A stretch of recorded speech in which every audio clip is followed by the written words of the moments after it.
10 મહિના અગાઉ પારસીની જૂના મકાનમાં ખોદકામ દરમિયાન સોનાના સિક્કા નીકાળવાનું કહીને લાખો રૂપિયા ઠગે આચરી ભાગી છૂટેલા ઠગને ડિંડોલી પોલીસે ઝડપી પાડ્યો છે। ડિંડોલી પોલીસ પેટ્રોલિંગમાંથી ત્યારે બાતમીના આધારે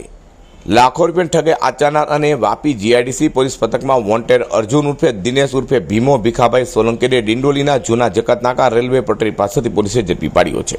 પોલીસે આરોપીની પૂછપરછ કરતા તેને કબૂલાત કરી હતી કે તેના લીડર પ્રભુ ઉર્ફે રાજેશ ઉર્ફે રાજુ ગુલશન સોલંકી તથા તેની માતા મીરા ગુલશન સોલંકી બંને સાથે મળી માસીની દીકરી બહેન તેજુ રાઠોડ સાથે વર્ષ 2019માં દિવાળી સમયે વાપી જીઆઈડીસીમાં હાઈવે પર આવેલા જલારામ કાઠિયાવાડી હોટલમાં ગોવિંદ બોડા નામના વેપારીને મળ્યા હતા અને આરોપી દિનેશ સોલંકીએ મજૂરના વેશમાં ગોવિંદ બોડા પાસે જમવાનું માંગતા દઈ આવતા તેને હોટલમાંથી જમવાનું અપાવ્યું હતું, જેને લઈને આરોપી દિનેશ સોલંકીએ એક સોનાનો સિક્કો આપી કહેલ કે સેલવાસામાં પારસીના એક જૂના મકાનમાં પાયામાં ખોદકામ દરમિયાન ઘણા બધા સોનાના સિક્કાઓ મળ્યા છે અને મફતનું નહીં ખાતા તેમ કહી પોતાનો મોબાઈલ નંબર આપ્યો હતો। તે સુરત આવી મૈદરપુરા સોની પાસે સિક્કો ચેક કરાતા અસલ સોનાનું હોવાનું તેમજ ફરિયાદીએ ગૂગલ પર સર્ચ કરતા 18મી સદીનો સિક્કો હોવાનું જણાવ્યું હતું। ત્યારબાદ આરોપીએ ફરિયાદીને મોબાઈલ ફોન કરી પોતાની પાસે 40થી 50 કિલો સોનાના સિક્કા હોય સસ્તામાં વેચવાની લાલચ આપી 10 કિલો જેટલા સોનાના સિક્કા ભરેલી થેલી બતાવી પોતાની પાસે 40થી